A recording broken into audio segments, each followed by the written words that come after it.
Salut, c'est moi, Andrzej.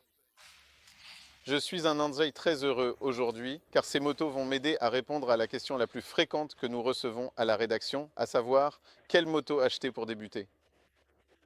Enfin, je peux dire en toute conscience que ces motos, toutes les deux, s'approchent vraiment de l'idéal de la machine pour débuter. Parce que, vous savez, on glorifie ces petites cylindrées, toutes sortes de 250, 300, 400. Et bien sûr, je maintiens que ce sont des machines géniales, mais je comprends aussi, parce que j'ai déjà ressenti ça, que tu veux avoir une moto et tu veux vraiment avoir une moto. Le plus de motos possible dans une moto. Donc, si tu es ce genre de personne, alors à ce moment-là, ces machines pourraient être la direction à prendre pour toi. CB 650R et CBR 650R. Au fond, c'est la même machine avec quelques petites modifications. Avant tout, ces motos ont vraiment une très belle apparence. Je parle ici de leur fabrication, c'est-à-dire de toute la qualité. Il n'y a aucun élément dont on pourrait dire qu'il ne vaut rien. Peut-être que les demi-guidons sur la 650R ne sont pas très esthétiques, mais le reste est vraiment à la hauteur, exactement comme on pourrait s'y attendre d'un constructeur japonais.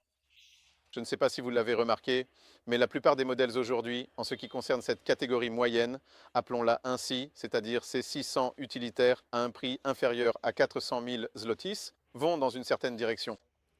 Ils optent pour 2 cylindres. Ici, nous avons une construction japonaise classique, c'est-à-dire 4 cylindres en ligne. C'est la caractéristique la plus prévisible que tu puisses avoir, et c'est elle qui facilite le plus l'apprentissage de la conduite. Parce que cette moto est totalement prévisible. Ce n'est pas comme si elle était agressive à un quelconque moment, donc ici avec la montée en régime, on apprend à rouler de plus en plus vite. On tourne de plus en plus la poignée et on en reçoit de plus en plus, et tout à la fin, à partir de 7000 tours jusqu'au régime maximal, là je crois que c'est 12 000 maintenant. Ils ont relevé le régime d'environ 1000 tours, là ça commence vraiment à devenir intéressant. La deuxième chose, c'est que les deux sont parfaitement équilibrés et n'ont finalement plus vraiment de défauts. Parce que l'ancien modèle CB650F, eh bien, je l'ai conduit, oui. La moto, oui, pas mal, tout va bien, très convivial, agréable à conduire, mais malgré tout, la suspension et le manque de puissance finale étaient un peu décevants quand il s'agissait de la recommander comme première moto. Ici, il y a quelques chevaux de plus et enfin, on a ici 95 chevaux. Ici, je ne veux pas mentir parce que je ne me souviens pas exactement, mais je crois qu'il y a, je ne sais pas, peut-être 93 chevaux ou quelque chose comme ça. La différence réside dans la suralimentation dynamique, car ici il y a des prises d'air et la pression dans l'airbox est plus élevée, ce qui se traduit ensuite par plus d'air et donc plus de puissance. Quoi qu'il en soit, là-bas le problème venait de la suspension, alors qu'ici on a enfin une bonne fourche à l'avant, quelques modifications sur le cadre, mais honnêtement à ce stade cela n'a plus vraiment d'importance. Ce qui compte, c'est qu'on n'a pas du tout l'impression que quelque chose ne va pas. On roule avec et tout va vraiment bien tant qu'on ne fait pas quelque chose d'extrême, parce que comme d'habitude avec moi, j'étais un peu poussé ces motos pour les tester sous tous les angles. Donc au moment où on tombe vraiment dans un trou, qu'on monte trop vite sur un trottoir ou qu'on roule sur la roue arrière et qu'on retombe trop brutalement, alors la fourche peut arriver en butée. Mais ce sont les seules situations où je pouvais lui reprocher quelque chose. Bien sûr, tu pourrais avoir quelque chose de plus, mais alors ça coûterait probablement quelques milliers de zlotys de plus. Mais ces éléments nous montrent exactement à quel moment on commence déjà à rouler un peu trop vite.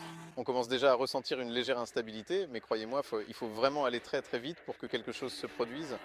Pour toute personne qui débute avec ces machines. Leur qualité de conduite et les performances du moteur offrent vraiment une grande marge de sécurité.